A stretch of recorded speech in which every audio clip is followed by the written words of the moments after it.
El Instituto de Educación Superior Pedagógico Público Arequipa, en su 37º aniversario, presenta la segunda mesa redonda educativa en modalidad virtual, denominada La Educación No Presencial, una experiencia que permitirá un cambio educativo.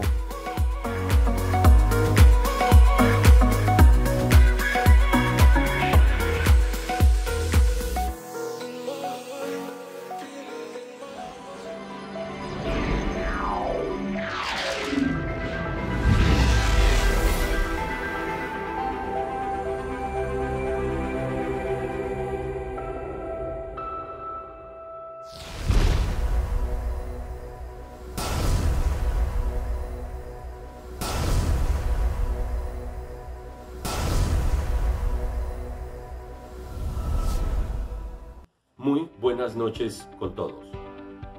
En el marco del 37º aniversario del Instituto de Educación Superior Pedagógico Público Arequipa, presentamos a toda la comunidad arequipeña, sobre todo del campo educativo, la segunda mesa redonda denominada La Educación No Presencial, una experiencia que permitirá un cambio educativo. Esta mesa redonda se trabaja para aceptar, conocer y poder trabajar sobre los retos que nos presenta la educación virtual en el siglo XXI, así como los retos que nos plantea la situación y el contexto mundial, nacional y local en el que vivimos por el COVID-19. No pretende desconocer la importancia de la educación presencial, que nos acerca y da la posibilidad de un contacto personal entre maestro y educando.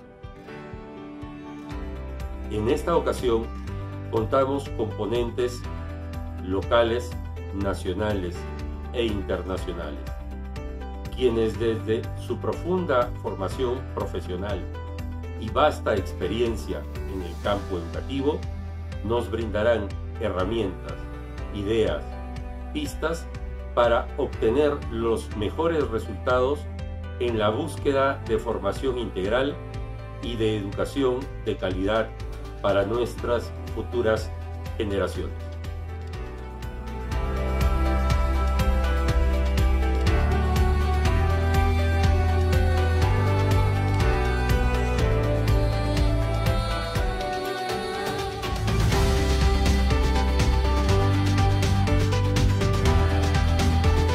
A continuación, presentaremos a nuestra señora directora, Silvia Quispe Flores, para dar las palabras de bienvenida. Un saludo muy especial a la comunidad del Instituto Superior Pedagógico en su 57 aniversario. Y también un saludo especial a todos los docentes de la región de Arequipa. El Instituto Superior Pedagógico está presentando este magno evento denominado Mesa Redonda de Educación No Presencial, una experiencia interesante que generará un cambio educativo. Sí, es verdad, querido docente, el Instituto, en su calidad de formador de docentes, tiene como objetivo tratar de analizar un conjunto de temas coyunturales. Y ahora lo que necesitamos los docentes es mucha información y mucho intercambio de experiencias sobre estas nuevas estrategias para poder trabajar la tecnología de informática y comunicación como medio para lograr los aprendizajes en esta educación no presencial. Es por eso que esa mesa redonda tiene un conjunto de temas muy interesantes, de experiencias de la región de Arequipa, nacional e internacional, que permitirá al docente tener conocimiento, reflexionar y poder incluir en su práctica pedagógica. La institución tiene el compromiso de colaborar con el mejoramiento de la calidad educativa.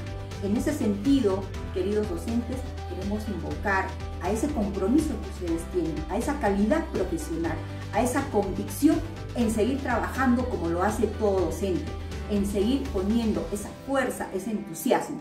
Así que, querido docente, los invitamos a participar en este magno evento.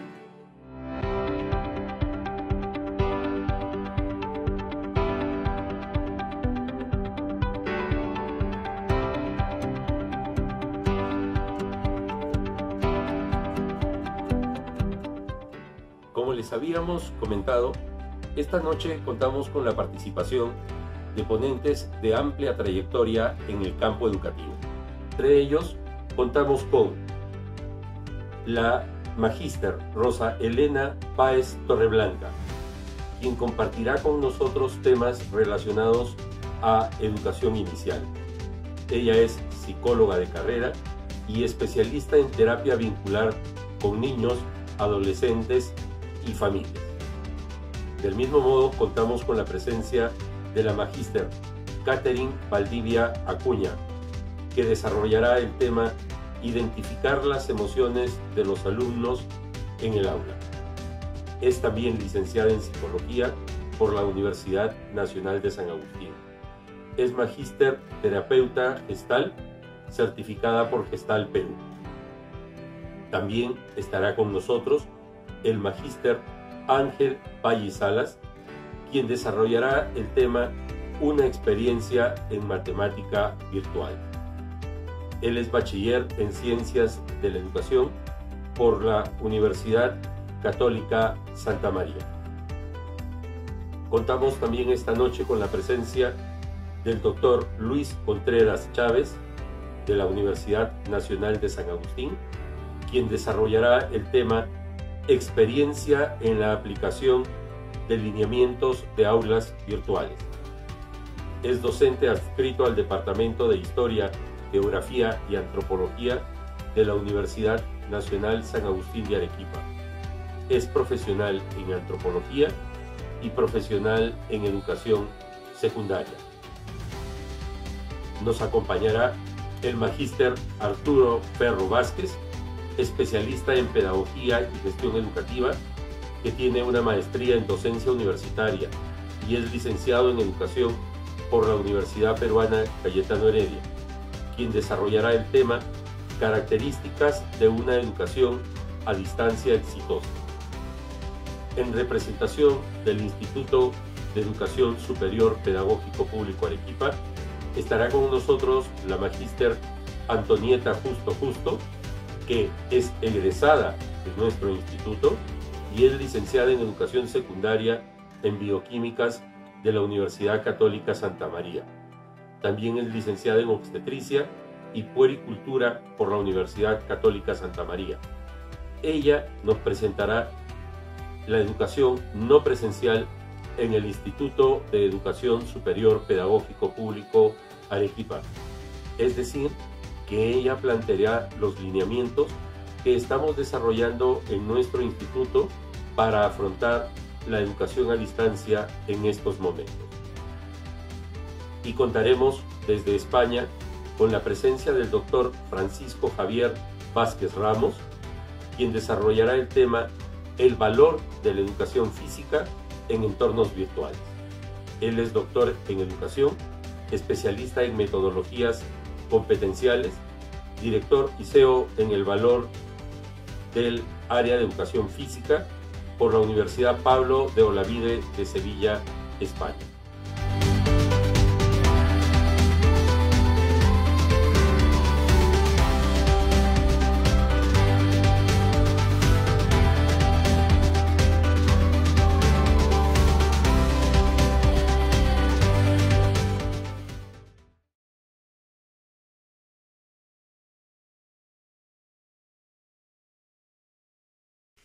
Muy buenas tardes, soy Roselena Torreblanca, psicóloga, especialista en niños, adolescentes y familias.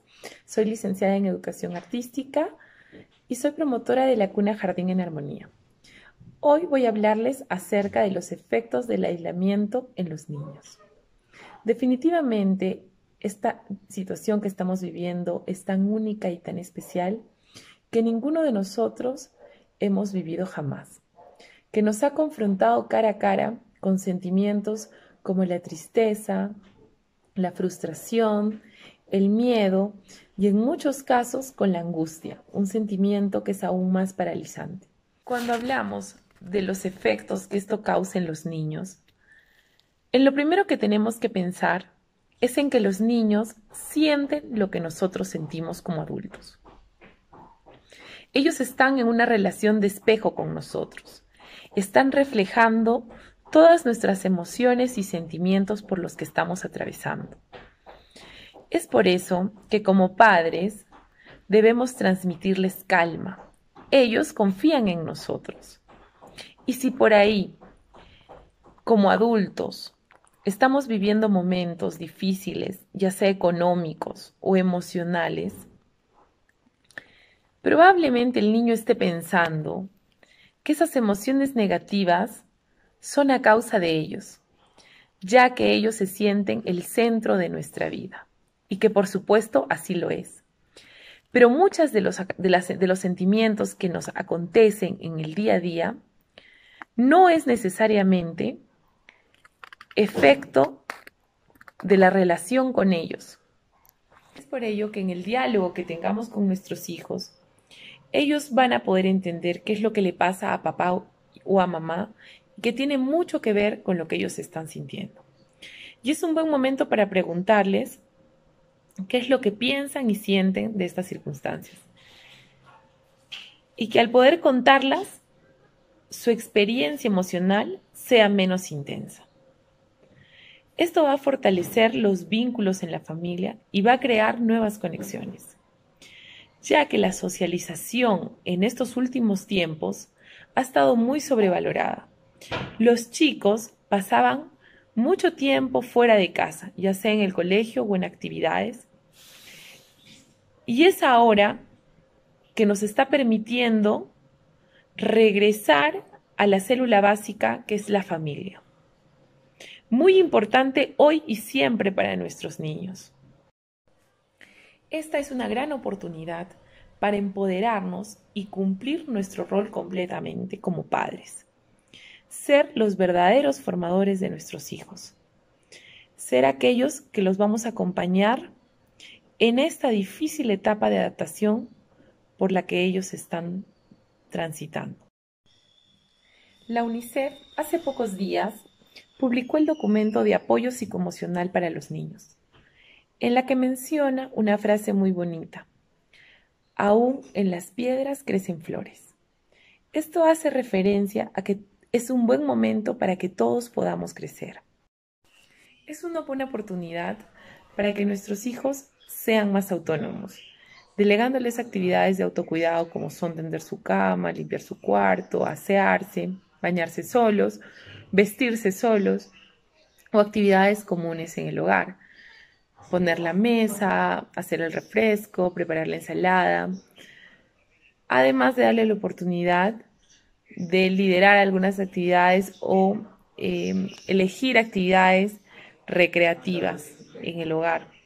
Además debemos propiciar espacios de creación, permitirles a los niños desde sus propios talentos o desde el conocimiento que tenemos de ellos, si son chicos gráficos que les gusta dibujar, pintar, más artísticos que les gusta la música, el baile, la danza, o chicos más kinestésicos que les gusta moverse, saltar, propiciar espacios donde ellos puedan manifestar todo esto.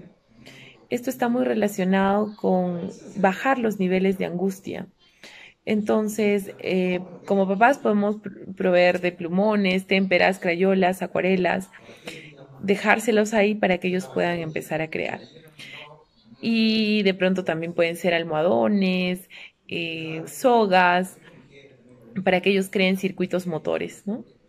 Esto les va a permitir manejar un poco también su ansiedad.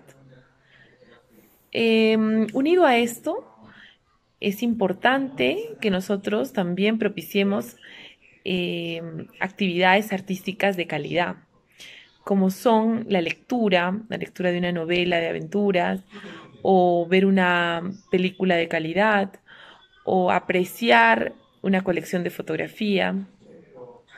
Porque es importante en este momento cuidar su mente. Así como existe la dieta alimenticia que nosotros cuidamos con los niños, también existe una dieta digital. Y en este momento tenemos que ser muy cuidadosos de esto, darles tiempos y enseñarles a escoger programas no solo de entretenimiento, sino también de información. En estos momentos en casa es importante crear rutinas, hábitos, agendar con ellos actividades para la semana y para los fines de semana que les permita tener días predecibles. Pensemos en nosotros, que estamos viviendo una situación de incertidumbre, que no sabemos qué va a pasar en una semana, en un mes. Nos genera tensión, irritabilidad, molestia. Lo mismo pasa con ellos. Necesitan tener rutinas estructuradas para poder calmar esa ansiedad.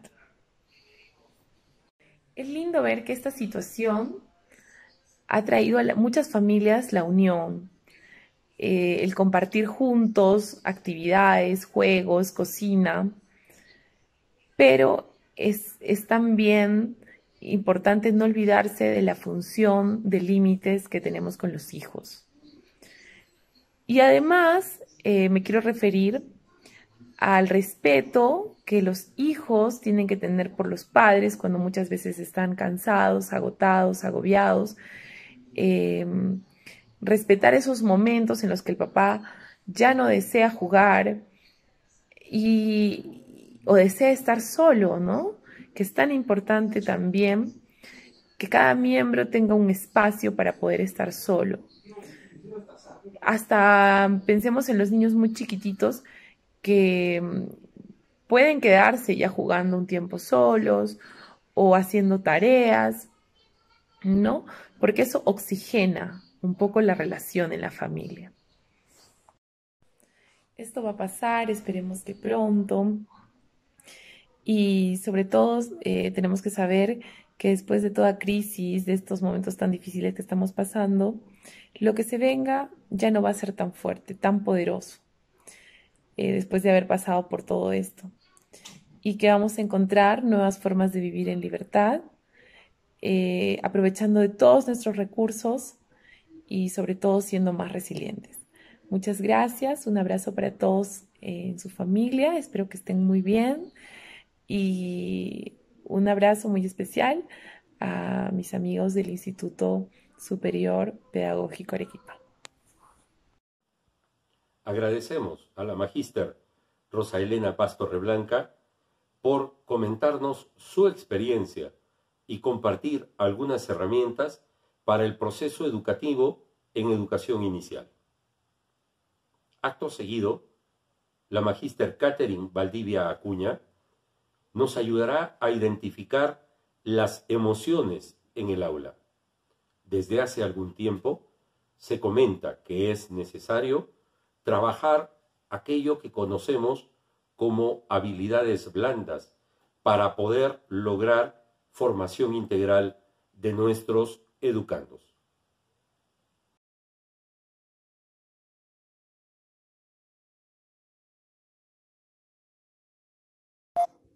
Bienvenidos, queridos docentes, a esta capacitación virtual que justamente es para hablar sobre la educación a través de los computadores.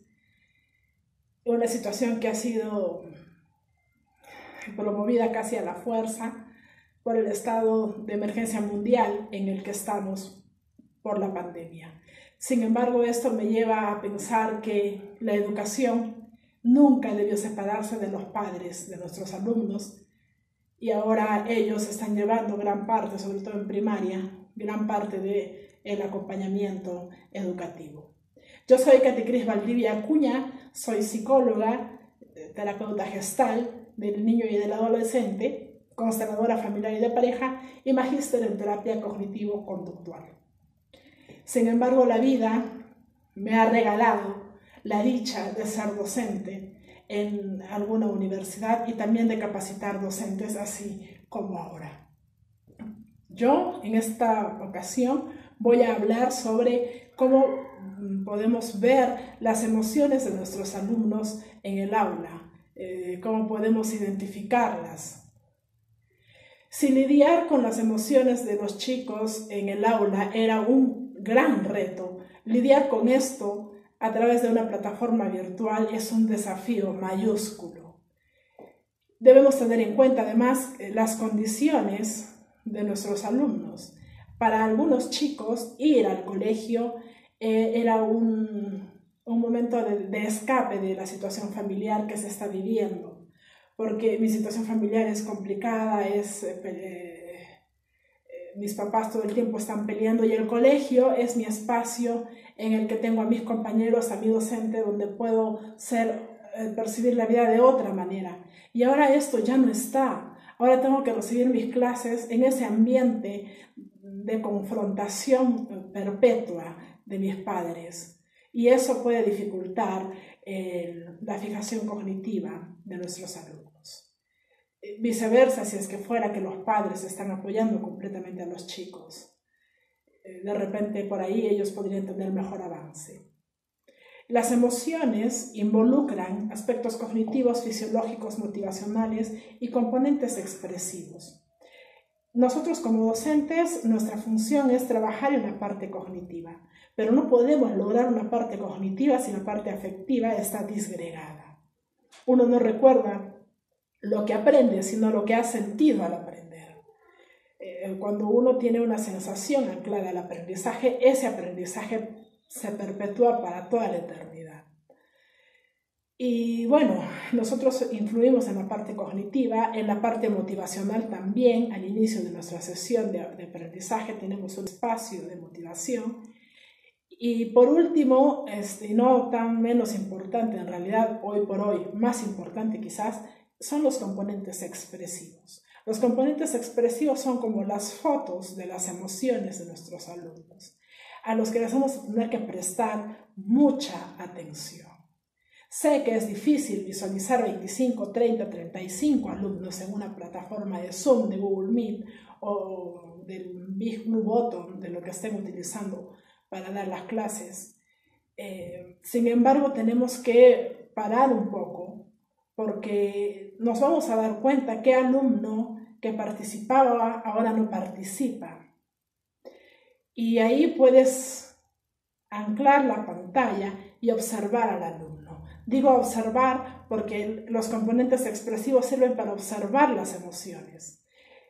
Entonces me voy a centrar en la comunicación, pero no en la comunicación que he estado acostumbrada mientras daba mis clases presenciales, que era la comunicación verbal, sino me tendré que centrar en la comunicación no verbal y más en la que tiene que ver con los microgestos de mi alumno, de mi alumna.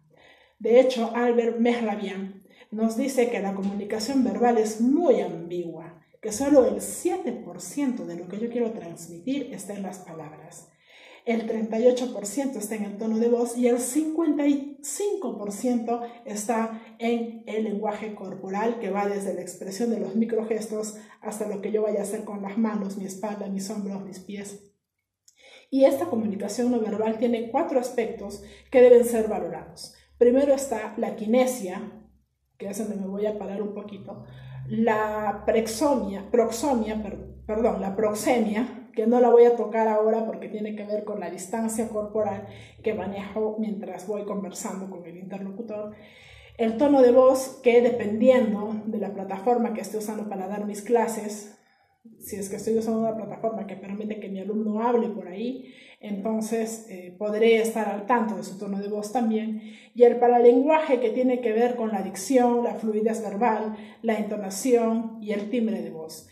Acá voy a hacer una pausa en el paralenguaje porque la dicción, y bueno, la dicción no, pero la fluidez verbal o la fluidez del lenguaje se puede observar en la escritura. Así que también observemos ahí, por favor, cómo se están comunicando los chicos a través del chat, si es que lo hubiera. Donde me voy a parar un poco más va a ser en la kinesia, puesto que mientras nuestros pensamientos son totalmente privados, la mayoría de nuestras emociones se destacan por una señal distintiva que ayuda a los demás a comprender cómo nos sentimos.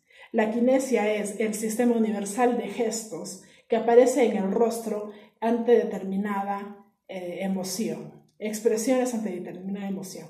Estos gestos de la kinesia son universales porque vienen de la evolución. Así que los gestos que voy a mencionar y algunos rasgos que voy a mostrarles en un momento que aparecen en una persona peruana, van a aparecer también en Brasil, en China, en México o en donde fuera. La emoción que quiero que veamos entonces es la tristeza.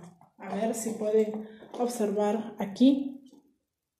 Se observa el párpado superior caído. El enfoque visual está como perdido y la comisura de los labios está ligeramente hacia abajo. Bien. No confundir con el aburrimiento, ¿ok? El aburrimiento lleva además una mano en el rostro. Esto que pueden apreciar aquí, los párpados, el párpado caído, la mirada como perdida y la comisura de los labios hacia abajo, es una expresión universal. No se puede decir que tristeza es así aquí y en México es de otra forma. No tiene influencia cultural.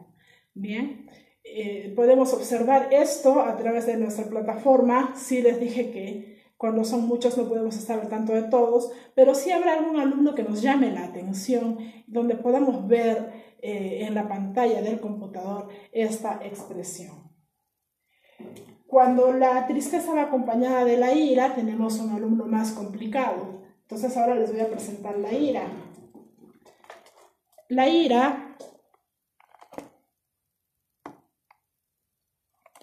ira tiene que ver con los ojos brillosos, que eso sí va a ser un poco complicado verlo, labios tensos y las cejas juntas y hacia abajo, como se observa ahí en la imagen. Juntas hacia abajo, no es juntas hacia arriba. Aquí se observa rabia. Si tú observas que un alumno está en una situación de rabia por algún asunto que haya tenido con sus padres, no va a aprender, no está disponible para el aprendizaje. Quienes son tutores tendrán que tomarse el tiempo, como lo hacíamos en la educación presencial, de hablar por un momento con nuestros alumnos. No recomiendo que den su WhatsApp porque no va a dejar de sonar, pero de repente las plataformas que están usando pueden tener una forma de comunicarse vía privada y preguntarles a los chicos qué es lo que les está ocurriendo. Cuando la tristeza y el dolor se juntan, no le pidamos a nuestro alumno que aprenda, por favor, porque no va a ser posible. Y el asco. Voy a presentarles ahora la emoción del asco. Pueden observar ahí el labio superior está elevado y se arruga la nariz. Y bueno, estas son las dos características principales del asco, que podría representar también en nuestros alumnos un fastidio por la clase, unas ganas de no querer seguir desarrollando el tema. Y bueno, en el miedo y en la sorpresa no me voy a detener, puesto que no son emociones que podrían influir durante todo el desarrollo de nuestra actividad como docentes. Teniendo en cuenta estas emociones básicas, dos emociones básicas que podemos percibir, tres, ¿no?, que podemos percibir en nuestros alumnos, estos pequeños microgestos aparecen a veces contenido, a veces por un instante, y va a ser un poco complejo que lo vean, pero de todas formas, insisto, si ven alguna conducta distinta en los alumnos o el lenguaje al que está acostumbrado a usar algún alumno ha cambiado, démonos el tiempo de observar la pantalla de este alumno. Para concluir este pequeño alcance de información, voy a hablar un poco sobre la motivación, porque también es parte de las emociones. Los chicos que están motivados aprenden mejor, pero los que realmente están motivados. Y sabemos que realmente están motivados cuando la motivación es intrínseca, o sea, sale de ellos, no del docente. ¿Qué es lo que tiene que hacer un docente para generar una motivación intrínseca? Es seguir los lineamientos de Hilarion Petzold en su pedagogía confluente, que tiene que ver con utilizar situaciones de la actualidad en el tema y también utilizar cosas que a los chicos les importa, cosas que para los chicos, que ellos están en mayor uso o en mayor contacto. Curiosamente, irónicamente, los chicos están en contacto con la computadora y con el celular y ahora se les pide que hagan clases a través de estos dos elementos que eran para ellos distractivos. Entonces eso les molesta, pero estar chateando con sus compañeros no, o estar en una videollamada de grupo no. Yo les pediría que vean la forma de vincular cosas que a nuestros alumnos los motiven, los anclen y los dejen realmente prestos al aprendizaje. No olvidemos que nosotros ahora estamos sembrando pequeñas semillas que mañana más tarde darán frutos en maravillosos profesionales. Muchísimas gracias. Agradecemos a la magíster Catherine Valdivia Acuña por compartir con nosotros la necesidad de volver sobre el reconocimiento y trabajo de las emociones a partir del aula. Los entornos virtuales traen retos muy grandes en todas las áreas. Una de ellas es el área de matemática. El magíster Ángel Paggi Salas, ponente nacional, nos compartirá su experiencia sobre el trabajo del área de matemática en entornos virtuales, tan necesaria para hacer llevadero el proceso formativo de nuestros educandos en estos tiempos de confinamiento social voluntario.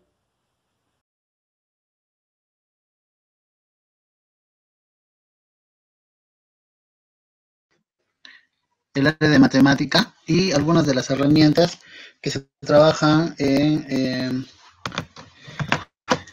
para la enseñanza de la matemática. Como ustedes saben, en matemática como área, ¿no?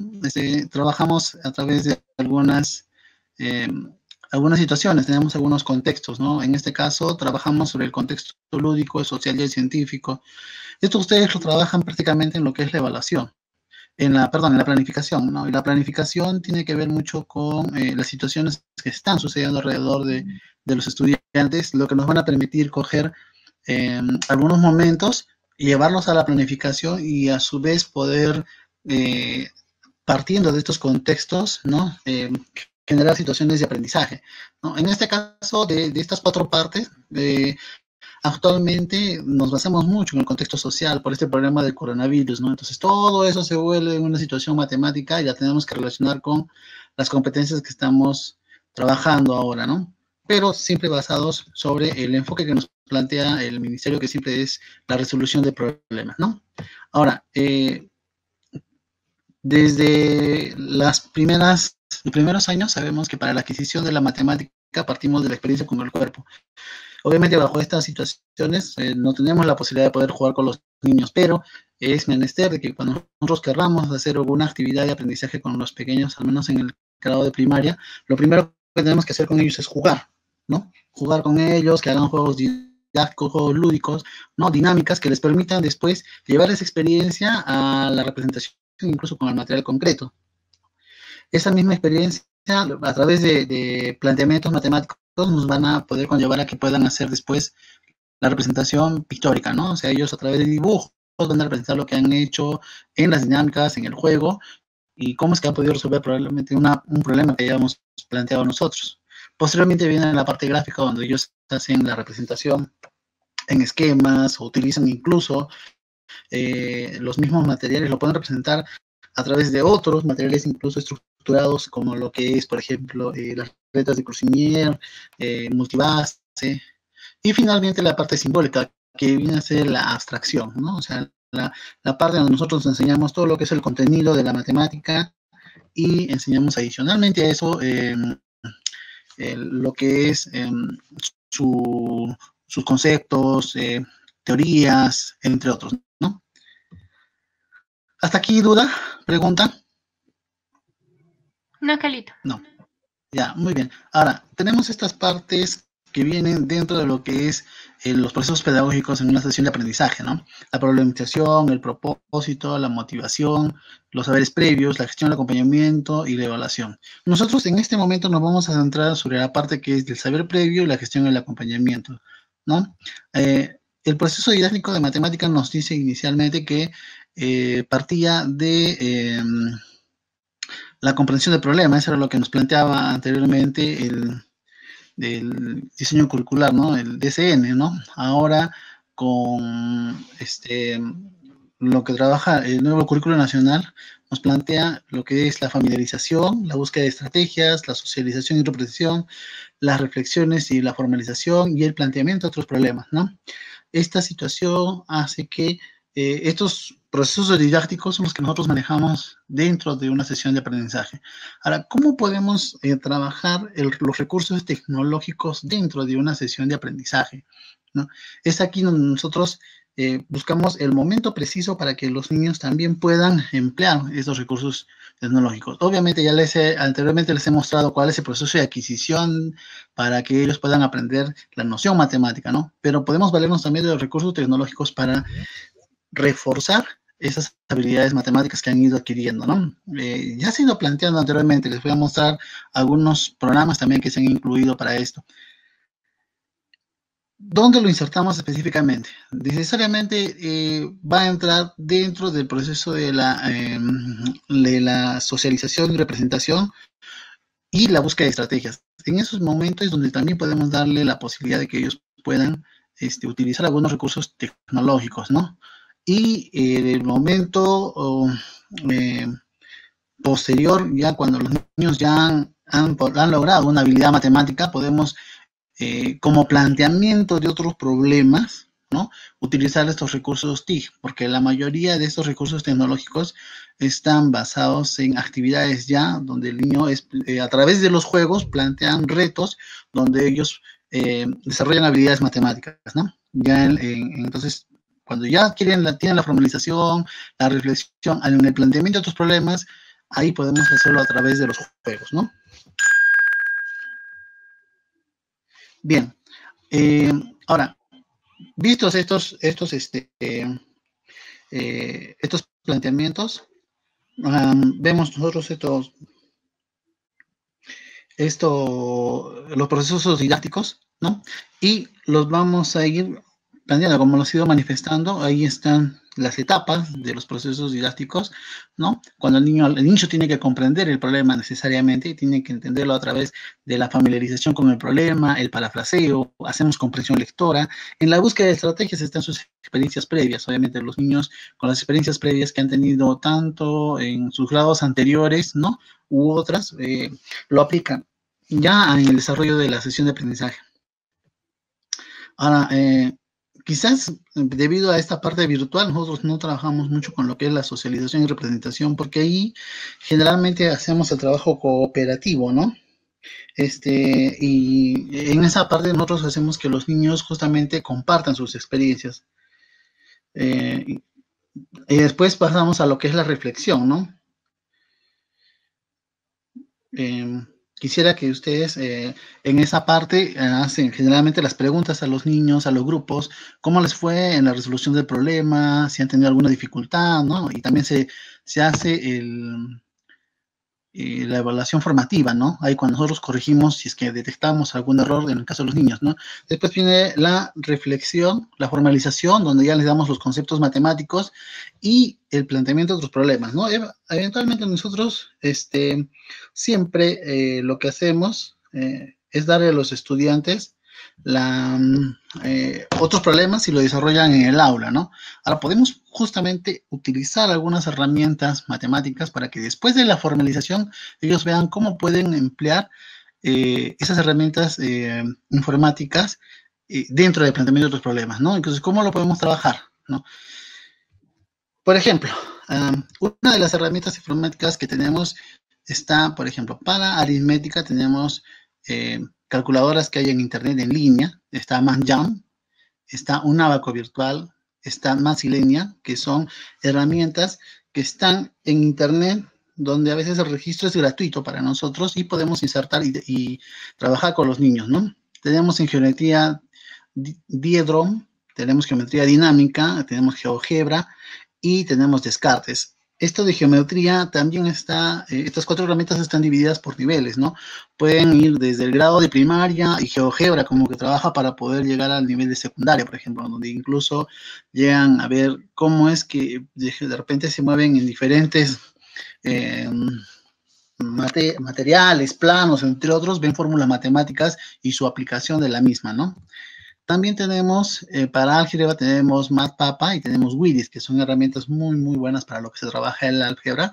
Tenemos funciones gráficas como Desmos y Algegraphic Calculator, que son ya para el nivel secundario, que nosotros aplicamos fórmulas matemáticas y nos dibuja en planos, en internet, nos dibuja justamente esa operación a través de cuadrantes, ¿no? También tenemos algunos videos que están en internet, muy aparte de lo que ustedes pueden utilizar en YouTube, sino que ya son videos un poco más técnicos para reforzamiento del trabajo en matemática, ¿no? Que está Khan Academy. Tenemos también aquí mantv.com. Ahí tienen algunos videos de soporte matemático. Tenemos únicos y tenemos algunos juegos interactivos, ¿no? Hay páginas que colocan juegos interactivos de acuerdo al nivel de los estudiantes, ¿no? Por ejemplo, tenemos aquí el proyecto Gauss, tenemos Amo las Mates, Math Game Time, Reto Mates, BuzzMath, que son páginas donde los niños pueden encontrar juegos que refuerzan las actividades matemáticas que ustedes están enseñando. Muy aparte de las plataformas que ustedes utilizan, obviamente, dentro de las escuelas, existen otras que nos permiten de manera más lúdica poder trabajar. Muy aparte de estas que les estoy mostrando, hay otros que voy a compartir con ustedes también, ¿no? Y hay páginas que también nos muestran cómo es que esta matemática se adhiere al contexto real, que es lo que nosotros enseñamos ahora, ¿no? Decimos que la matemática es para la vida y queremos que estas matemáticas ahora se inserten en un contexto real. Y es aquí donde nosotros justamente a través de estas páginas que les estoy mostrando, ¿no? También pueden ver los niños cómo es que está la matemática que nosotros aprendemos en el aula aplicada en una vida, en un contexto real. ¿Sí? Hasta aquí, ¿alguna duda? ¿Alguna pregunta? Bueno, por mi lado, no, Angelito, todo claro. Tampoco, pero interesante. Muy bien, entonces quiero compartir con ustedes algunas de las páginas que, por ejemplo, yo también trabajaba en la época como maestro de aula. ¿Ya? Hay algunas que son como específicamente para las tablas de multiplicar, ¿no? Acá ustedes en esta tabla de multiplicar.com encuentran la tabla que ustedes quieren trabajar con los niños y en la parte inferior tienen diversos juegos. A través de juegos, no aprendemos la tabla como nosotros eventualmente lo hacemos, sino a través de juegos, los niños empiezan a desarrollar el cálculo mental, sobre todo, ¿no? Entonces, por ejemplo, ustedes escogen aquí y escogen la tabla que ustedes desean, por ejemplo, ¿no? Escogen la tabla, entran a inicio y obviamente va a aparecer el juego, ¿no? Cargado. Se carga el juego y ustedes salen ahí y tienen que hacer como un boot, ¿no? Y hay un tiempo justamente para hacer puntuaciones, ¿no? Es uno de los juegos, por ejemplo, que sirve, es muy bueno para trabajar matemática con los niños. Otro, por ejemplo, es, tenemos una página que se llama Juegos Infantiles, ¿no? También, acá está el área de matemáticas específicamente, y entrando al área de matemáticas tenemos cada una de los contenidos matemáticos que podemos trabajar con los niños, ¿no? Entonces ustedes escogen un juego, por ejemplo, no sé, que fracciones, que se vuelve un área un poco más complicada. Y entrando a fracciones, obviamente le va a aparecer los juegos en la parte inferior, ¿no? Ustedes escogen qué tipo de juegos quieren, ¿ya? Y mandan a los niños y ellos a través del cliqueo simplemente van a entrar al juego en línea, ¿no? Se carga el juego y empiezan a jugar con fracciones, ¿no? ¿Ya? Entonces dice, por ejemplo, 4 novenos, ¿dónde está 4 novenos? ¿No? Hacen enlazan, por ejemplo, ¿no? Aquí te da la condición y ellos empiezan a trabajar, ¿no? ¿Ya? Ese es otro, por ejemplo. ¿Dónde está este de acá? Esta página también, que es la ixl.com, y acá tenemos por cada uno de los grados diferentes actividades para poder desarrollar con los niños. Por ejemplo, entramos a segundo grado y está desarrollado todos los contenidos, uno por uno, ¿no? Y ustedes colocan encima el cursor. Antes, obviamente, hay una vista previa antes de poder desarrollar la actividad, ¿no? Y hay juegos para cada uno de los contenidos y pueden trabajar con ellos con respuestas, ¿no? ¿Ya? Algunos son un poco más abstractos, otros sí ya son un poco más entretenidos, de acuerdo a las actividades que nosotros vamos a desarrollar con los niños. En caso de segundo grado, aquí por ejemplo está cuarto grado, patrones de fracciones, equivalencias, rectas numéricas, entre otros. Y este es por ejemplo sexto grado. ¿Ya? Y acá también tenemos una lista de contenidos, ¿sí? Para comprar decimales, valor posicional, entre otros, ¿sí? No sé si tengan alguna pregunta, chicas. Estos enlaces se los voy a compartir, obviamente, para que ustedes puedan tener una experiencia más práctica, puedan examinar todo lo que hay en las páginas, ¿sí? También está Pipo Club, que es una página ya para los niveles iniciales y los niveles primarios. Acá tenemos desde las letras hasta juegos matemáticos, y es cuestión de trabajarlo con los niños. Sí, hasta aquí no sé si ustedes tuvieran alguna duda, alguna pregunta. No. Está bien. Excelente. Muy bien, chicas. Entonces, ¿ya? Muchísimas gracias. Sí, ya esta reunión ha sido por participación a la conferencia del ISPA por sus 37 años. Y bueno, ha sido un compartir con ustedes. Muchísimas gracias. Es un saludo para la institución que está de aniversario. Muchísimas gracias, chicas. Hasta luego. Gracias por su participación. Gracias. Hasta luego, gracias. Hasta luego, maestros. Muchísimas gracias. Agradecemos al magíster Ángel Palli Salas por haber compartido con nosotros su experiencia de trabajo en entornos virtuales con el área de matemática. En estos días de confinamiento, todos trabajamos en entornos virtuales. Los docentes, los padres de familia y los estudiantes. Cada uno cumpliendo el rol que le corresponde. Por supuesto, debemos reconocer la labor que desarrollan los padres de familia en apoyar y orientar el trabajo educativo de sus hijos desde sus hogares. Es por ello que el magíster Luis Contreras Chávez compartirá con nosotros algunas pautas para la aplicación y el trabajo en entornos virtuales.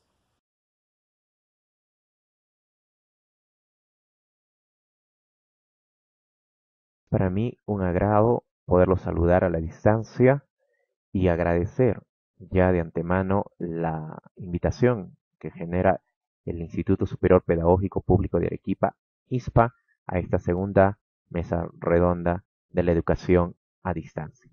Mi nombre, soy el profesor Luis Contreras, de profesión antropólogo y docente en la especialidad de Ciencias Históricos Sociales. Además, magíster en Administración Pública.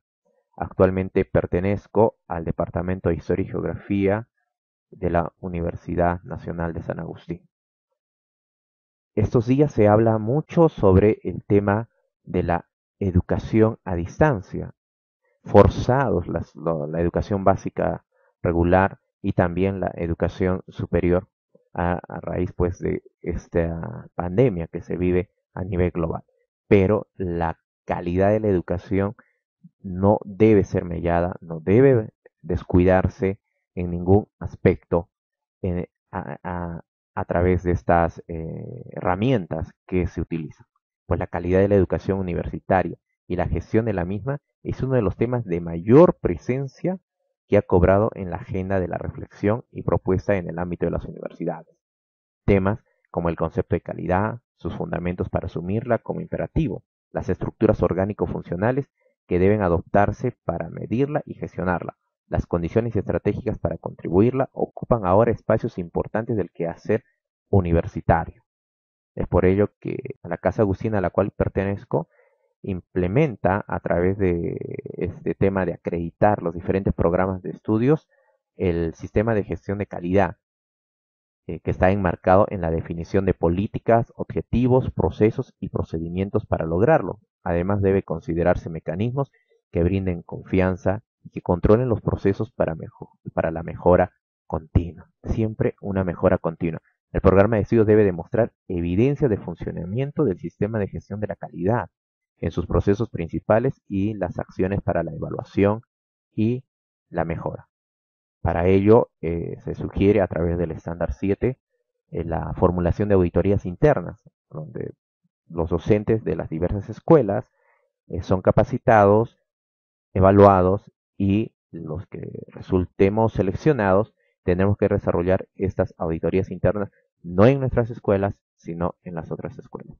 Bien, pero el sistema de gestión de la calidad, como les he dicho, tiene que asegurar, valga la redundancia, esta calidad de la enseñanza también, y es por ello que la universidad, acogiéndose a las directivas, a las normas superiores, es que se genera la resolución de Consejo Universitario 177/2020. Esto de hace un mes aproximadamente, el 11 de abril, menos de un mes, del 11 de abril del 2020, ¿ya?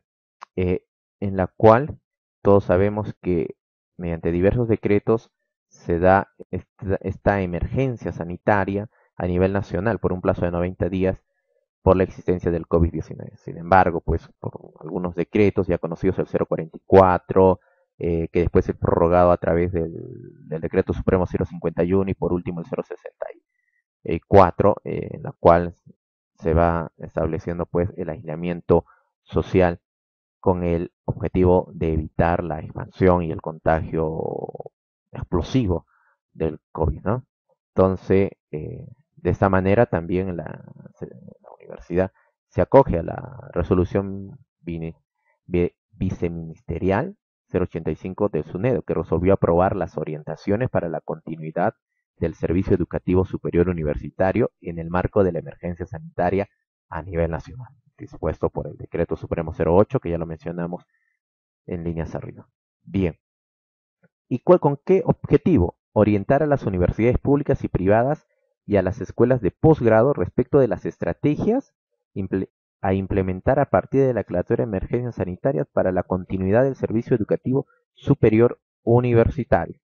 Es por ello que se resuelve aprobar los lineamientos para la adaptación de la educación no presencial de la Universidad Nacional de San Agustín a través de la plataforma Aula Virtual como plataforma oficial. Y bueno, y entre los otros artículos que se resuelve, también pues está el poder dotar el ancho de banda y dar las condiciones necesarias para que esta aula virtual pueda ser ágil, amigable para estudiantes y docentes, ¿no? Y también hacer las supervisiones del caso para que tanto los directores de escuela, decanos y instancias superiores puedan derivar los medios probatorios y los informes respectivos hacia la SUNEDO. Bien, la Universidad Nacional de San Agustín, en su compromiso de garantizar una educación inclusiva, equitativa y de calidad, pues considera los desafíos de la educación en los planos mundiales y nacionales. Asimismo, considera la concepción humanista de la educación y del desarrollo basado en los derechos humanos y la dignidad, la justicia social, la inclusión y protección, la diversidad cultural, lingüística, étnica y la responsabilidad y la rendición de cuentas compartidas. La universidad acepta que la educación es un bien público, un derecho humano fundamental y la base para garantizar la realización de otros derechos. Ahora, también hay un sustento legal, la resolución viceministerial 085, 2020 Minedu, que nos da las orientaciones para la continuidad del servicio educativo superior universitario, esto publicado el 1 de abril de este año, la resolución de Consejo Directivo 039-2020, SUNEDU, que define los criterios para la supervisión de la adaptación de la educación no presencial, publicado en marzo del presente año. También acoge el tema de las recomendaciones que nos hace la UNESCO para estudiar a distancia durante la emergencia del COVID-19. Esto está disponible en la página web, que fue publicado pues en marzo de este año. Asimismo, como base legal también está la UNESCO, la declaración de Incheon, Educación 2030, hacia una educación exclusiva, equitativa, de calidad y en un aprendizaje a lo largo de la vida. Como objetivo, la UNSA, a través de esta educación a distancia, es establecer los lineamientos para la adaptación de la educación no presencial con carácter excepcional en los cursos comprendidos en modalidad virtual de la Universidad Nacional de San José. Para ello, los decanos, los directores de escuela, conjuntamente con los directores de departamento y los docentes, se ha hecho la evaluación de todos los cursos, de todas las asignaturas de primer bloque, primer semestre, y según las competencias que persigue, se ha elaborado en cursos virtuales 100%, cursos semipresenciales y cursos presenciales. Lo que ahora estamos desarrollando son los cursos 100% presenciales. Bueno, el día de ayer llegó un documento por el cual ya todos los cursos van a ser virtuales, van a ser cursos no presenciales, por lo cual en los próximos días se estará haciendo, entiendo, las evaluaciones y los reajustes necesarios para poder asumir y cumplir esta norma. Los alcances de estos lineamientos para la educación a distancia, pues son aplicables a todos los programas profesionales de la universidad y su personal docente en el nivel pregrado, posgrado, con contrato vigente en el periodo académico 2020. Ahora, compartirles también que, para efectos de esta educación a distancia en las estudios superiores, debemos un poco recordar que existe el aprendizaje, dos tipos de aprendizajes que engloban los demás aprendizajes, el aprendizaje asincrónico y el aprendizaje sincrónico. El asincrónico es el proceso de aprendizaje diferido, es decir, los docentes y el estudiante no están al mismo tiempo en el mismo espacio. El uso de la tecnología permite que los aportes del docente y el estudiante se registren en la plataforma virtual o educativa, dándole la oportunidad a que el estudiante gestione su propio aprendizaje en los momentos que él vea más oportunos. Y un aprendizaje sincrónico, proceso de aprendizaje en línea que lleva a cabo en tiempo real entre docentes y estudiantes, coincidiendo en el tiempo y en el espacio físico. La universidad coge el asincrónico. Vamos a trabajar con el asincrónico, pero en algunos momentos también de las clases cogeremos el sincrónico. El asincrónico es netamente la plataforma del aula virtual, DUTI, que nosotros le llamamos, donde está toda la documentación para que nuestros estudiantes puedan tener la información cuando ellos mejor lo requieran. Y cuando trabajamos el sincrónico, a través de estas plataformas que hay, las videoconferencias, más que todo en los momentos en que se tenga que tener una exposición o el tema lo requiera así. Y también, si es asincrónico, es grabado a través de estas videoconferencias, es grabado y subido a la plataforma DUTI para que se vuelva asincrónico y los estudiantes puedan repasar, volver a vivir la clase en el momento que ellos más lo deseen. Ahora, es bueno también mencionar que el aprendizaje virtual, o sea, la adquisición de conocimientos o desarrollo de competencias obtenidas y de evidencias a través de la adaptación no presencial de los cursos, considera tres ejes muy importantes: la interacción, la colaboración y la producción. La interacción, el proceso simultáneo o diferido de interaprendizaje entre docente-estudiante y estudiante-compañero, la colaboración, acciones conjuntas facilitadas por medios tecnológicos que permiten desarrollar competencias de trabajo en equipo. Y la producción, experiencias diseñadas por el docente y el estudiante a partir del uso de herramientas de la plataforma virtual que permita generar evidencias de aprendizaje. Bien. Ahora,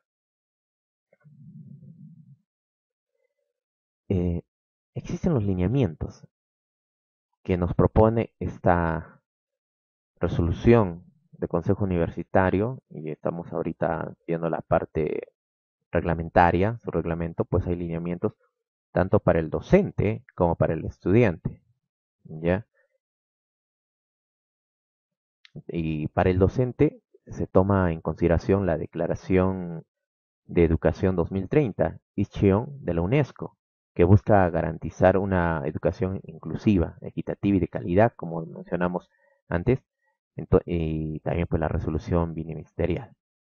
Entonces se dan algunos lineamientos que debe tener en cuenta el docente antes de clase, durante la clase y después de clase. Antes de clase, pues los docentes tenemos que preparar el material de la sesión de clase, por ejemplo, diapositivas, lecturas, videos relacionados al tema, o ejercicios, tareas, grabar algunos videos explicando la clase, esto ya es un poco de manera opcional.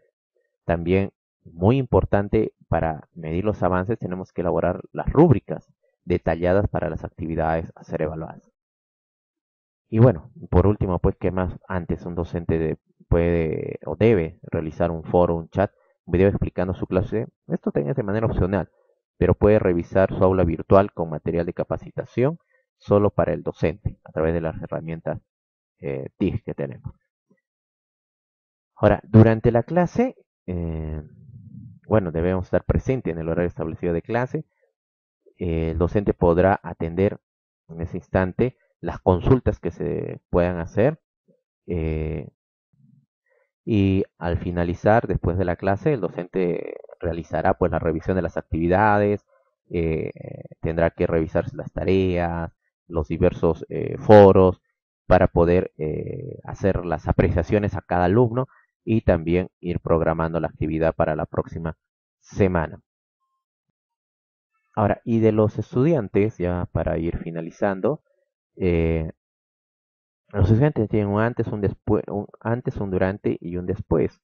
Los estudiantes tienen la obligación de mantener contacto frecuente con el docente del curso por los medios que ya hemos mencionado o otros medios que se puedan implementar. Accede al aula virtual para revisar las actividades planificadas por el docente en las secciones, bueno, ya planificadas. ¿Ya? Está obligado el alumno a comunicarnos a nosotros de manera inmediata en caso tenga alguna dificultad en el acceso al aula virtual. Y el estudiante debe estar informado de todas las actividades que pueda desarrollar el docente.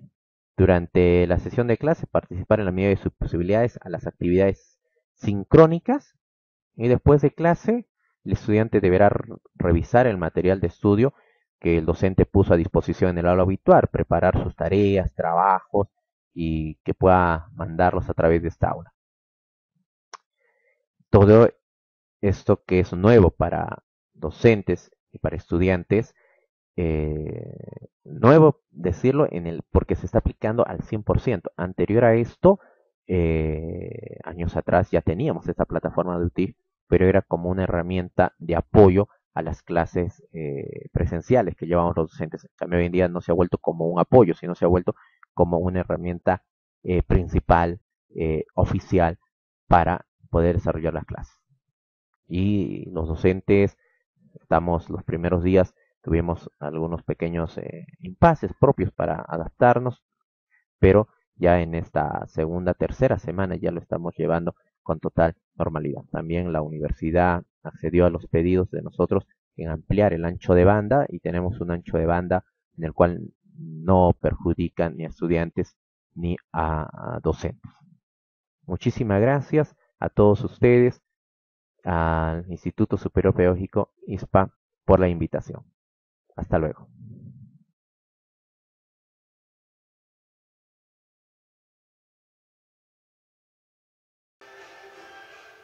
Muy bien, muchísimas gracias a todos aquellos que nos están siguiendo. Nosotros estamos muy atentos a lo que está pasando y claro, en esta oportunidad nosotros lo que vamos a hacer es repetir las diapositivas de lo que hemos trabajado en la educación a distancia a pedido de un grupo de Arequipa que no ha terminado de conectarse a tiempo. Entonces, un saludo al Instituto Superior Pedagógico Tecnológico de Arequipa. Para ellos, este espacio. Muy bien, la educación a distancia. ¿Qué es la educación a distancia y por qué la estrategia Aprendo en Casa se ha convertido en una de las estrategias actuales mejores de Latinoamérica y por qué características, digamos, está siendo más exitosa? Ponemos la diapositiva, por favor. Muy bien, entonces a la siguiente, vamos a la siguiente. Muy bien, yo quiero comenzar otra vez esta diapositiva hablando de dos cosas fundamentales y una de ellas es que la educación presencial es la principal experiencia significativa por excelencia. ¿Y qué quiere decir? Que es irreemplazable el rol del maestro en el lugar de los hechos en tiempo real. Eso es irreemplazable. Sin embargo, ahora no podemos hacerlo por emergencia sanitaria y lo que tenemos que recurrir es a la educación a distancia. El segundo supuesto que también es importante conocerlo, y esto gracias a César Bona, uno de los 50 mejores maestros del mundo, es que el 90% de los conocimientos se olvidan al mes. Entonces, en realidad nosotros no debemos preocuparnos mucho en el manejo de conocimientos o contenidos, sino de habilidades y de actitudes. Entonces, aprender en casa es aprender justamente de actitudes, de valores, como la solidaridad, el respeto, la escucha activa, la empatía. Entonces, nosotros no debemos desesperarnos mucho en esta coyuntura. Muy bien, pasemos a la siguiente diapositiva, por favor. Y entonces, el concepto. ¿Qué es la educación a distancia? Es aquella en la cual el estudiante no comparte el mismo espacio físico con sus pares o con los docentes y por lo tanto tiene que utilizar algunos recursos audiovisuales o unos escritos tecnológicos o cosas escritas o si no tecnológicas. ¿Qué es lo que nosotros debemos pensar en este momento? Que no podemos enlatar la educación presencial y llevarla a la educación a distancia. ¿Por qué? Porque vamos a generar estrés, angustia y rechazo. Muy bien, pasemos a la otra lámina. ¿Qué características tiene la educación a distancia? Primero, que tiene que ser motivadora, entretenida, atractiva. Se debe realizar un acompañamiento personal al estudiante. Si no acompañas al estudiante, no va a poder ser exitosa la educación a distancia. Tienes que utilizar recursos audiovisuales interactivos. Y lo otro es que tienes que evitar la sobrecarga de tareas, el trato vertical y las explicaciones confusas, así como también evitar generar angustias, frustraciones y tensiones a los estudiantes. En general, una educación a distancia tiene que ser eminentemente didáctica. No puede ser antipedagógica, más bien tiene que ser pedagógicamente correcta. Pasamos, por favor. Muy bien. ¿Y el maestro? ¿Cuál es el rol del maestro? El rol del maestro es de mediador, de guía, de retroalimentador. Es una persona que tiene que acompañar el proceso y orientarlo. Lo contrario sería que sea aburrido, de trato áspero, de enseñanza inentendible. Esto generaría desmotivación y pérdida de interés por aprender de los estudiantes. Y claro, no hay que sobrecargar de tareas y hay que utilizar la evaluación formativa como una de nuestras principales herramientas de aprendizaje también. Muy bien, pasamos. Los tiempos. El Ministerio de Educación en esta oportunidad de la estrategia Aprendo en Casa ha establecido 3 tipos de tiempos. Para el nivel inicial hasta segundo grado se va a trabajar básicamente 1 hora. En el caso de primaria se van a trabajar 2 horas de tercero a sexto grado y secundaria 4 horas, pero en 2 tiempos diferenciados, de ninguna manera todos juntos. ¿Qué quiere decir? Quiere decir que ahora lo que nosotros tenemos en educación a distancia no puede ser compatible en horas con la educación presencial. Algunos padres creen que si antes trabajaban 5, 6 o 7 horas, ahora se tienen que tener a los estudiantes 5, 6, 7 horas frente a un medio audiovisual. Esto no puede pasar, ya ha salido normado en la resolución viceministerial 093, donde claramente especifica que la gente tiene, los maestros, los padres de familia, las instituciones tienen que trabajar en estos márgenes de tiempo y que está prohibido trabajar en un mayor tiempo. Ahí cualquiera puede hacer una denuncia, sea de institución pública o privada. Muy bien, siempre no sobrecarguen de tareas porque generan tensiones familiares. Con esto estaríamos concluyendo esta presentación que nos habían pedido los amigos de Arequipa para poder fortalecer ese espacio. Muchísimas gracias, un gran saludo al Instituto Superior Pedagógico de Arequipa.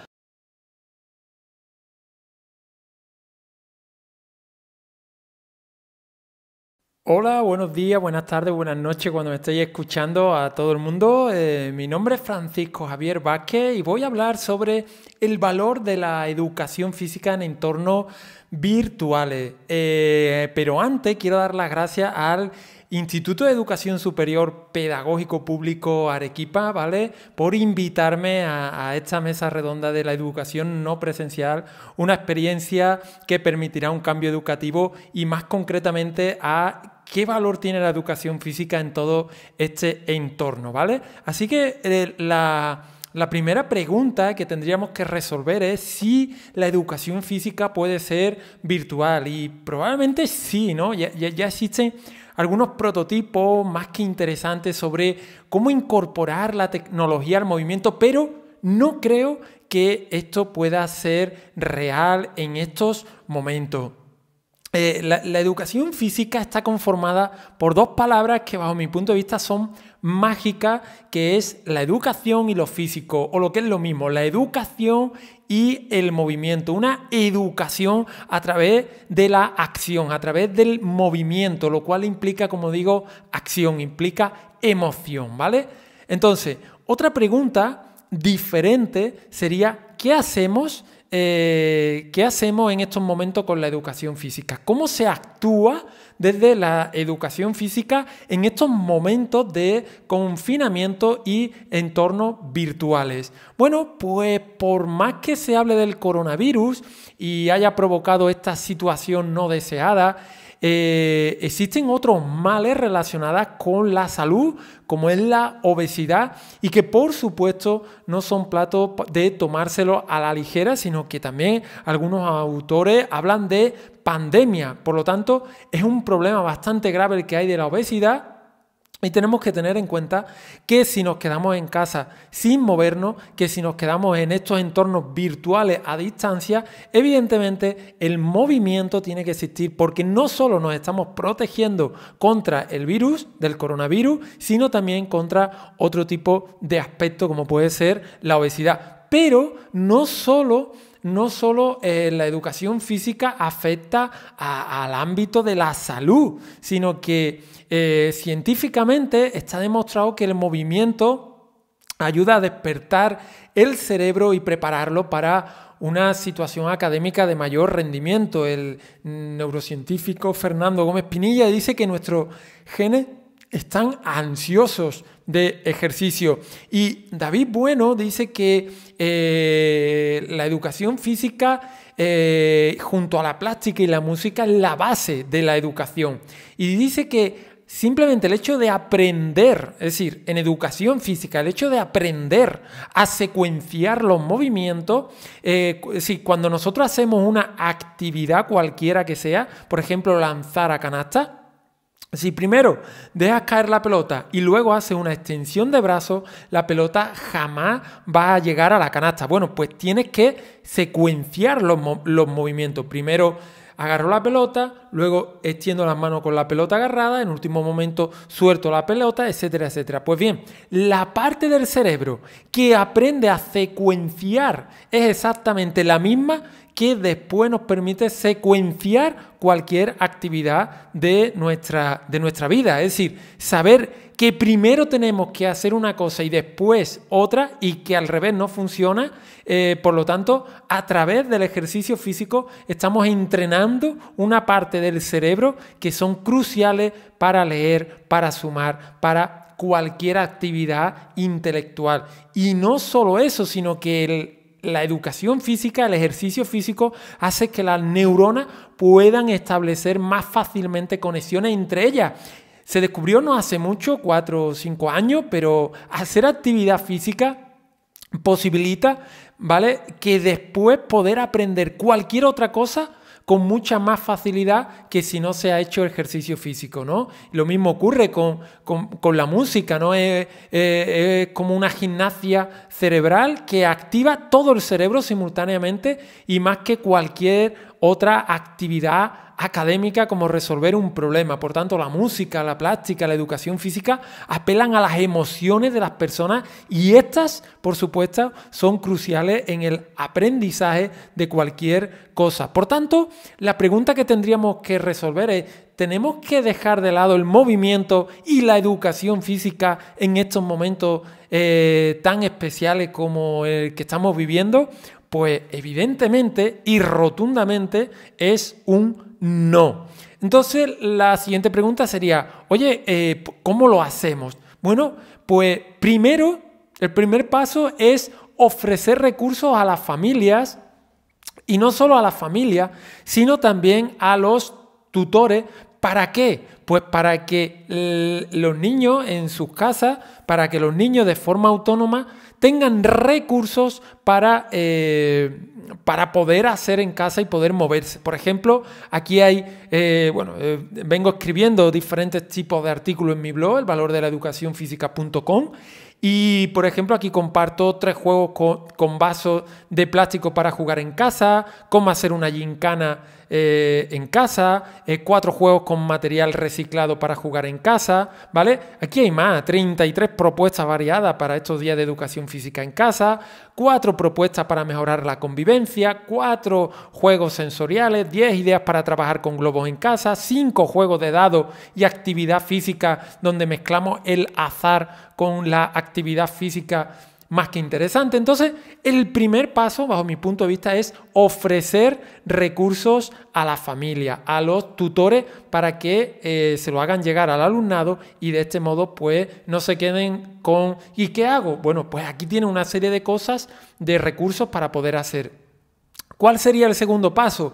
El segundo paso sería orienta, ayuda a la familia en el uso, en la utilización de estos recursos. ¿Qué quiero decir con esto? Bueno, pues que un recurso de movimiento puede ser útil para diferentes aspectos. Por ejemplo, si el alumnado está haciendo sus tareas, ¿vale?, es importante comentarle que el tema de los descansos activos activa, valga la redundancia, el cerebro para proseguir posteriormente con la actividad académica. Si un alumnado está haciendo ejercicios, deberes que le han mandado desde el cole, oye, vamos a hacer un descanso activo de 5 o 10 minutitos, cada 40-45 minutos, de modo que el cerebro se vuelva a activar, se vuelva a despertar. Y aquí tenemos varios recursos. Por ejemplo, existe una aplicación que se llama GoNotle, ¿vale?, donde, bueno, estos monstruitos, es como una especie, está gamificada, estos monstruitos nos ayuda a activar al alumnado y a que con diferentes tipos de actividad física basada en esto, en 5 o 10 minutitos máximo, ¿vale? También tenemos este recurso de Dame 10 para el tema de los descansos activos mediante ejercicio físico, y son recursos que están enfocados a esto. Por lo tanto, el segundo paso, decía, no solo es dar recursos, sino, oye, familia, oye, tutores desde el ámbito de la educación física, mira, utilizar los descansos activos de esta forma, el ejercicio aquí, cada 40-45 minutos, hacer un descanso que el alumnado pueda refrescar, pueda volver a activar en su globalidad al cerebro y predisponerlo para el siguiente tramo de trabajo académico, como hemos visto, ¿vale? Entonces, otra forma, hay problemas de competitividad dentro de la casa entre hermanos. Si estamos haciendo actividad física y todo es competición. Oye, ¿hay problemas? Bueno, pues orienta a la familia a hacer actividad física mediante lo que sería la técnica de aprendizaje cooperativo, lo que sería la técnica de marcador colectivo. En este enlace que dejo aquí hay 4 propuestas para llevar a cabo dentro de las casas, ¿vale? Entonces, bueno, es una propuesta. Oye, ¿que hay problemas? Vale, pues yo como docente de educación física te voy a decir, oye, pues mira, no sigas haciendo tareas competitivas, no sigas haciendo actividades competitivas en casa, sino utiliza esto del marcador colectivo y yo te digo más o menos en qué consiste, ¿vale? Segundo, tercero, oye, no solo basta con dar recursos, sino ¿qué ocurre? ¿Queréis que el alumnado se olvide un rato sobre toda la situación que está ocurriendo y que está viviendo en estos momentos? Pues vale, le puedes decir a la familia, a los tutores, oye, cuando al alumnado lo veáis muy saturado, que no está muy centrado, vamos a hacer juegos sensoriales que exijan al alumnado estar totalmente presente en el aquí y en el ahora, y para eso podemos utilizar, como digo, este tipo de juego que podéis encontrar aquí en este enlace, como encuentra las diferencias, atento con el oído, cuidado que te la pegas. Son juegos muy sencillos que, por ejemplo, te tapan los ojos y tienes que estar sí o sí atento a lo que está ocurriendo, olvidándote un poco de todo aquello que está sucediendo a nuestro alrededor, ¿vale? Entonces son juegos para el aquí y el ahora. Así se puede hacer con muchas más cosas. Es simplemente para que veáis, primero le doy recursos a la familia y segundo intento orientar a la familia en el uso de estos recursos. Y en tercer lugar, bueno, preocúpate por tanto del proceso de enseñanza-aprendizaje, pero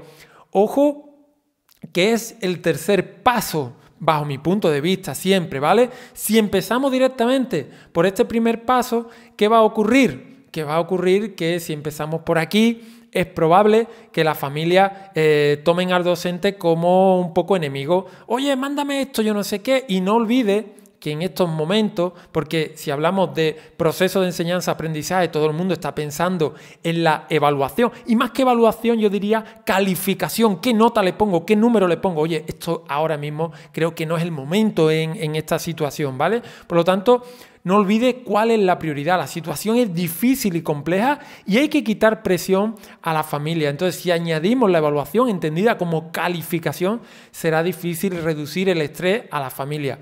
Por tanto, resumiendo, ofrece recursos a la familia, orienta en su...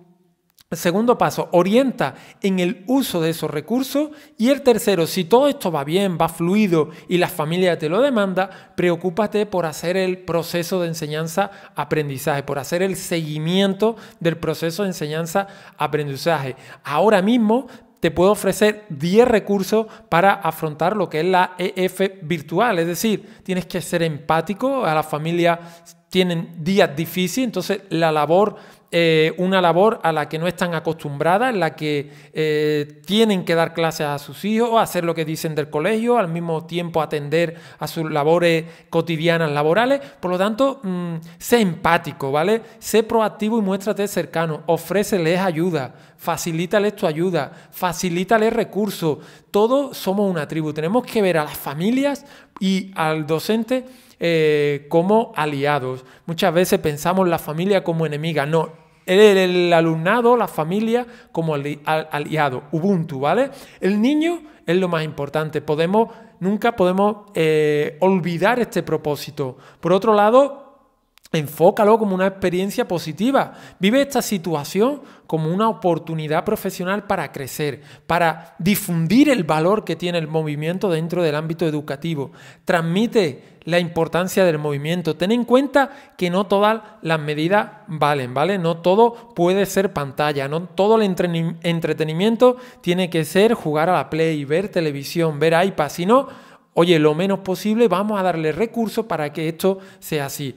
Recuerda la amplitud de la educación física. Nosotros hemos visto aquí varios recursos, pero relajación, mimos, baile, juegos de mesa adaptados, etcétera, etcétera, etcétera. Entonces, bueno, y por último, anima al alumnado a crear un horario con franja de actividades. Creo que esto como docente de educación física es muy interesante, que va a facilitar a la familia, va a facilitar esta labor de movimiento dentro de un día de educación física virtual, dentro de un día virtual. Por lo tanto, la educación no presencial, una experiencia que permitirá un cambio educativo, que era el título de la mesa redonda, creo que jugará a favor de este cambio,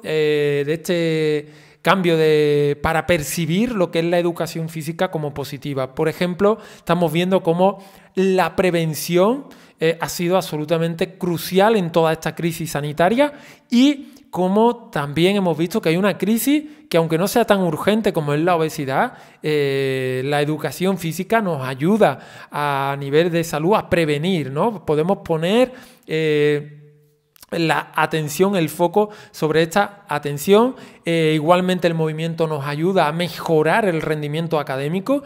Es un momento en el que la familia, en el que los docentes tomamos conciencia de que el rendimiento académico se favorece cuando el alumnado hace actividad física, se mueve y luego puede volver a sentarse, puede volver a trabajar en aspectos más académicos, ¿no? Y por supuesto, una persona que se mueve, una persona que hace actividad, afecta directamente a la satisfacción personal, afecta directamente a las emociones y por tanto, y siempre a emociones positivas que hacen que una persona sea más feliz. Entonces, hasta aquí, digamos, un poco la ponencia de esto del valor de la educación física en entornos virtuales, un poco el valor que tiene y cómo hacerlo. He querido dar respuesta a estos dos de forma muy rápida, tampoco hay mucho tiempo, así que reitero las gracias al Instituto de Educación Superior Pedagógico Público Arequipa y espero de verdad, de corazón, que os haya sido interesante y sobre todo que os haya sido de utilidad. Nos vemos por otro lugar. ¡Hasta luego!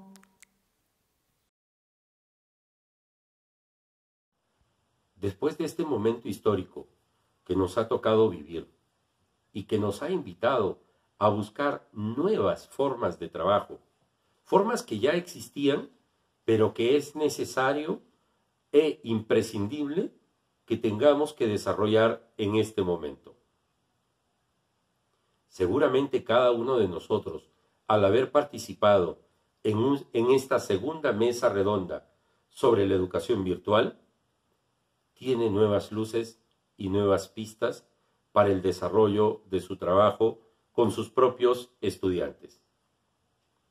El reto es fuerte, pero como docentes, bien preparados y con una sólida vocación por la educación, seguramente lo estamos asumiendo para poder brindar formación integral y de calidad a nuestros estudiantes. Este reto nos lleva a innovar y para innovar debemos investigar. Y al investigar seguramente abrimos nuestros horizontes y los horizontes de nuestros estudiantes en el logro de una sociedad justa y fraterna para todos.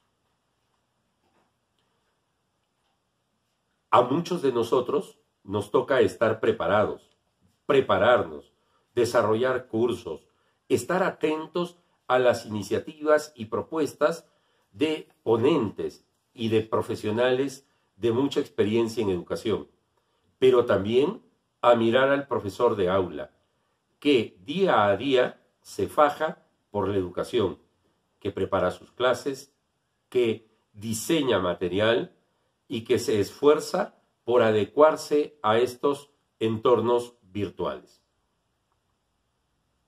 El reto no es solo para los educadores. El reto también es para la sociedad en su conjunto.